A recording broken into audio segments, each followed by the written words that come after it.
Welcome to सफलता classes. सफलता classes में आपका स्वागत है। मैं अभय चंद कुमार। जब हम मॉडल पेपर 2 कर रहे थे तो उसमें कुछ क्वेश्चन क्या छूट गया था, मतलब वो क्वेश्चन अचानक डिलीट हो गया। तो फिर से हम लोग जो मॉडल पेपर 2 था उसका जो कुछ क्वेश्चन बचा हुआ था उस क्वेश्चन को लेकर आया हूँ। आप लोग इस चैनल पर नए हैं तो इसे ज़रूर सब्सक्राइब करें। चलते हैं हम लोग क्वेश्चन की तरफ। दो बेलनों के त्रिज्या का अनुपात। देखिए, दो बेलन है, एक बेलन ये है और एक बेलन ये है। इसके त्रिज्या का अनुपात कितना है? इसका 2 है तो इसका 3 है।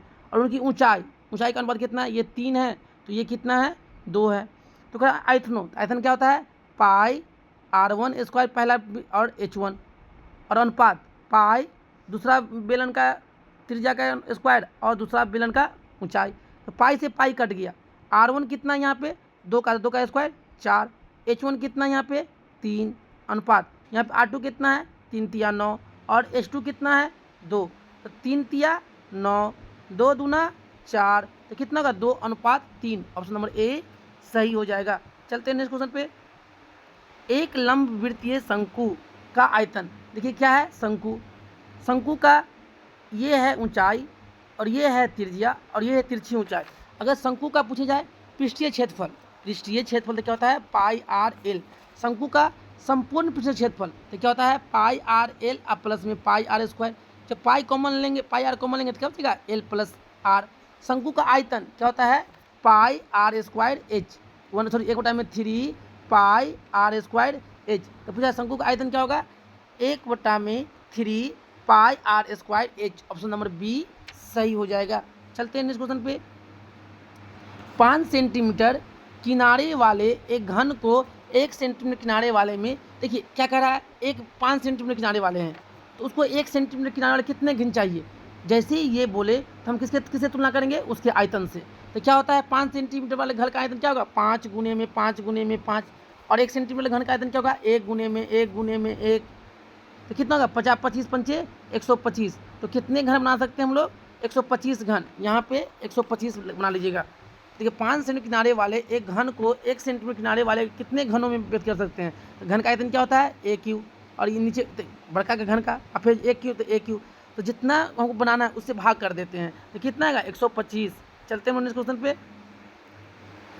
अर्धगोले का, देखिए अर्धगोला, जब अर्धगोले को जो हम लोग काट देते हैं तो अर्धगोला का पृष्ठीय क्षेत्रफल क्या होता है? 2 पाई आर स्क्वायर। अर्धगोला का संपूर्ण पृष्ठीय क्षेत्रफल क्या होता है? 3 पाई आर स्क्वायर। मतलब 2 पाई आर स्क्वायर इसका और पाई आर स्क्वायर ऊपर वाला जो वृत्त है उसका, दोनों को जोड़ कितना होगा? 3 पाई स्क्वायर। आयतन कितना होता है? 2/3 पाई आर क्यू। क्वेश्चन क्या पूछ रहा है? संपूर्ण पृष्ठीय क्षेत्रफल क्या होगा? 3 pi R square. Option number A सही हो जाएगा। चलते हैं नेक्स्ट क्वेश्चन पे। एक गोले की त्रिज्या 7 सेंटीमीटर है तो उसका आयतन, तो गोले का आयतन कितना होता है? 4/3 पाई आर क्यू। तो 4/3 पाई का मान 22/7। आर कितना है? 7 इंटू में 7 इंटू में 7। तो एक साथ से एक साथ कट गया। अब इसको क्या करना? गुना कर देना। 22 गुने में 4 और गुने में 7 गुने में 7। इसको गुना करके 3 से भाग कर दीजिएगा। जो ऑप्शन आएगा, ऑप्शन कौन आएगा? ऑप्शन नंबर डी सही हो जाएगा। चलते हैं नेक्स्ट क्वेश्चन पे। देखिए बहुलक, जो संख्या ज़्यादा बार आया हुआ है उसे क्या कहते हैं? बहुलक। यहाँ पर 3 कितना बार है? 1 बार। 5 क्या बार है? 1 2 3।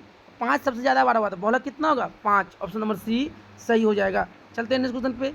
किसी वितरण का माध्यिका और बहुलक के बीच संबंध क्या होता है? तो बहुलक बराबर क्या होता है? 3 गुने में माध्यिका और माइनस के 2 गुने में माध्य। तो कौन जाएगा? ऑप्शन नंबर ए सही हो जाएगा। चलते हैं नेक्स्ट क्वेश्चन पे। एक सिक्के को उछालने पर चित आने का, एक सिक्का को उछालेंगे तो या तो हेड आएगा या तो टेल आएगा। तो कह रहा है एक चित मतलब एक हेड आने का, तो टोटल कितना आएगा? तो और हेड को एक ही बार आ सकता है, कितना आएगा? 1/2। ऑप्शन नंबर बी सही हो जाएगा। चलते हैं नेक्स्ट क्वेश्चन पे।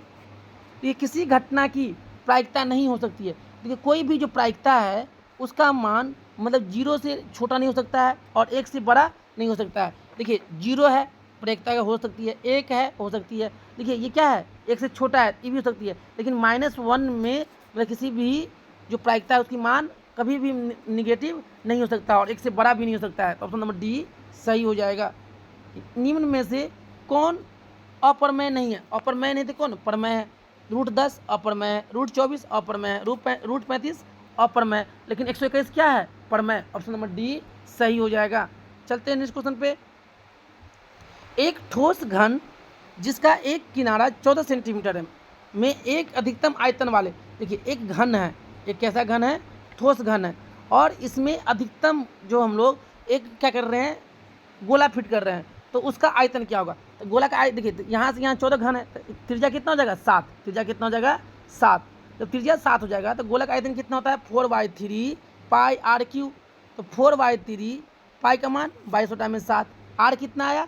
7 इंटू में 7 इंटू में 7। इसको अब क्या करना है? आपको सॉल्व कर लेना है। जो गुना भाग आएगा उसका मतलब कि देखकर अब क्या करना है? यहाँ पे इनमें से कोई, इसका ऑप्शन क्या आएगा? इनमें से कोई नहीं। चलते हैं नेक्स्ट क्वेश्चन पे। दो चर में दो एक घातीय समीकरण का ग्राफ यदि ग्राफ प्रतिच्छेद करेगा तो क्या होता है? इसमें सिर्फ और सिर्फ एक हल। जब ग्राफ समानांतर होता है इसमें क्या होता है? कोई हल नहीं होता है। और जब ग्राफ जब संपाती होता है तो इसमें क्या होता है? अनेक हल होता है। चलते हैं नेक्स्ट क्वेश्चन पे। यदि एक उदग्र खंभा, एक क्या है? उदग्र खंभा है, छाया की लंबाई जो इसका छाया पड़ रहा है, छाया की लंबाई खंभे की लंबाई का √3, और ये एक है तो ये कितना है? √3। तो हम क्या लगा देंगे? Tan theta. टेन थीटा क्या होता है? लंब बटा में आधार, 1/में √3। तो टेन थीटा का मान 1/√3 कब होता है? तो टेन थीटा बराबर कितना होता है? √3 कब होता है? 10 30 डिग्री पे 10 से 10 कर दिया, थीटा मान कितना आ गया? 30 डिग्री। ऑप्शन नंबर बी सही हो जाएगा। चलते हैं नेक्स्ट क्वेश्चन पे। द्विघात बहुपद, जी ऐसा क्वेश्चन है, x² बराबर में कितना जाएगा? 2। जब x का मान निकालेंगे तो इधर क्या आएगा? √2। लेकिन यहाँ पे द्विघात बहुपद है तो कितना का मान आएगा? 2 मान, एक प्लस का √2 और एक माइनस का √2। तो ऑप्शन नंबर बी सही हो जाएगा। चलते हैं नेक्स्ट क्वेश्चन पे। यदि दो समरूप त्रिभुज है, ये दो समरूप त्रिभुज है, इसका क्षेत्रफल 64 है और इसका 121 है, इसका भुजा का अनुपात, जब क्षेत्रफल दिया रहे और भुजा का अनुपात पूछेगा, जब क्षेत्रफल दिया रहे और भुजा का अनुपात, इसमें क्या लगा देंगे? रूट। क्या लगा देंगे? रूट। 64 का वर्गमूल 8, 121 का 11, कितना होगा? 8:11। चलते हैं नेक्स्ट क्वेश्चन पे। इतना सेंटीमीटर क्षेत्रफल वाले वृत्त की त्रिज्या ज्ञात कीजिए। देखिए वृत्त का क्षेत्रफल क्या होता है? वृत्त का क्षेत्रफल πr², तो πr²। यहाँ पे कितना है? वृत्त का क्षेत्रफल दिया है 38.5 बराबर में पाई का मान 22/7 इंटू में r²।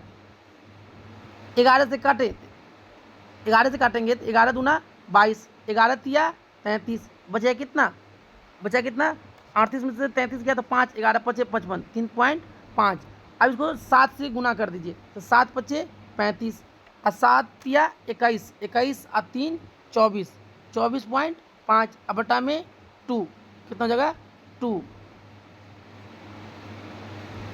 अब हमको आर निकालना है, इसका हम लोग क्या कर लेंगे? हम लोग रूट निकाल लेंगे। क्या निकालेंगे? रूट। दशमलव हटाएंगे तो 0।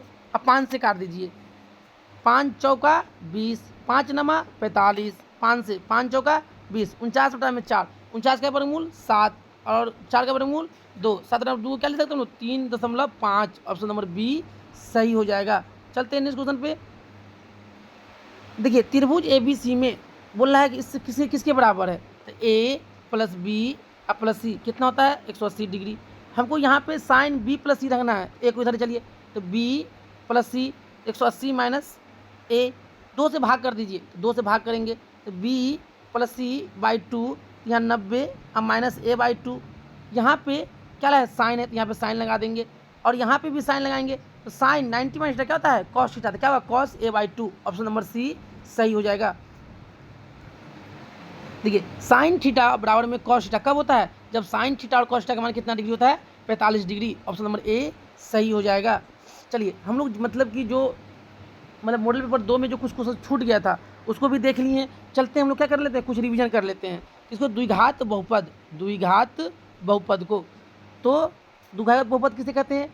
जिस चर का मतलब ऐसा बहुपद चर का अधिकतम घात कितना हो? 2 हो, उसे क्या कहेंगे? द्विघात बहुपद। x² + bx + c, ये द्विघात बहुपद हो गया।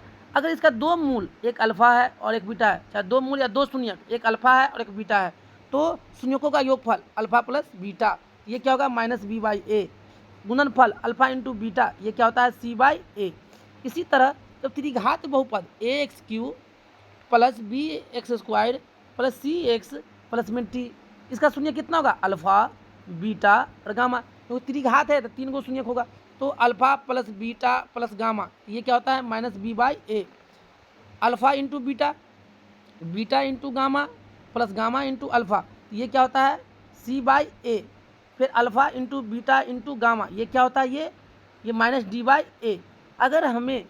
अगर मूलों का योगफल अल्फ़ा प्लस बीटा दे दे और मूलों का गुणनफल दे दे अल्फ़ा इंटू बीटा, तो बोलेगा बहुपद बनाने के लिए, क्या बोलेगा बहुपद बनाने के लिए ये क्या होता है एक्स स्क्वायर माइनस मूलों का योगफल इंटू में एक्स प्लस में मूलों का गुणनफल, ये क्या होता है बहुपद।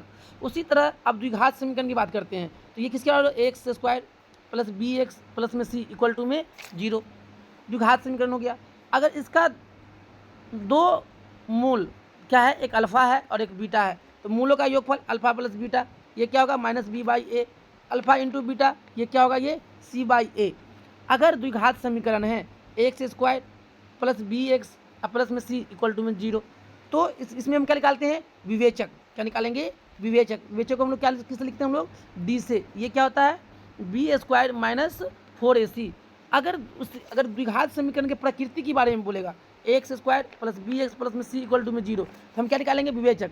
अगर डी का मान 0 के बराबर हो जाए तो दोनों मूल कैसा होगा वास्तविक, और दोनों मूल क्या होगा समान, क्या होगा समान। डी का मान 0 से बड़ा हो जाएगा तो दोनों मूल क्या होगा वास्तविक होगा, लेकिन दोनों में क्या होगा अलग अलग, मतलब भिन्न भिन्न, क्या होगा दोनों मूल अलग अलग। और डी का मान 0 से छोटा हो जाएगा तो वो क्या होगा अवास्तविक, क्या हो जाएगा अवास्तविक। उसके बाद एक दिनाचार्य सूत्र रहता है, दिनाचार्य सूत्र से हम एस का मान निकालते हैं, तो क्या होता है एक्स बराबर में minus b plus minus root under b square minus 4ac बटा में 2a। इससे हम लोग क्या किसका मान निकालेंगे एक्स का मान निकालेंगे। फिर आगे चलें, अगर हमें कह दे कि मूलों का योगफल दे दिया है और मूलों का गुणनफल दे दिया है, तो द्विघात समीकरण निकालिए, तो क्या होगा एक्स स्क्वायर प्लस मूलों का योगफल इंटू में एक्स प्लस मूलों का गुणनफल बराबर में क्या हो जाएगा ये 0 के बराबर में हो जाएगा। उसके बाद अगर कहेगा कि अगर बहुपद में, क्या कहेगा बहुपद में कि कौन सा बहुपद है कौन सा बहुपद नहीं है, तो हम लोग नहीं वाले के पर ध्यान देंगे। अगर कोई भी चर है, चर रूट में नहीं होना चाहिए, चर के ऊपर भिन्न नहीं होना चाहिए, और चर कहाँ ना होना चाहिए हर में। अगर ये 3 कंडीशन बनता है तो वह बहुपद नहीं होगा। उसके बाद इसके अलावा जो भी बनेगा वो बहुपद होगा। अगर किसी भी बहुपद का घात 1 है, इसको क्या कहेंगे हम लोग रैखिक बहुपद, क्या कहेंगे रैखिक बहुपद। रैखिक बहुपद कैसे लिखते हैं ना एक्स प्लस बी से लिखते हैं हम लोग। अगर किसी चर का घात 2 है x square plus B x plus में सी, इसको कहेंगे द्विघात बहुपद।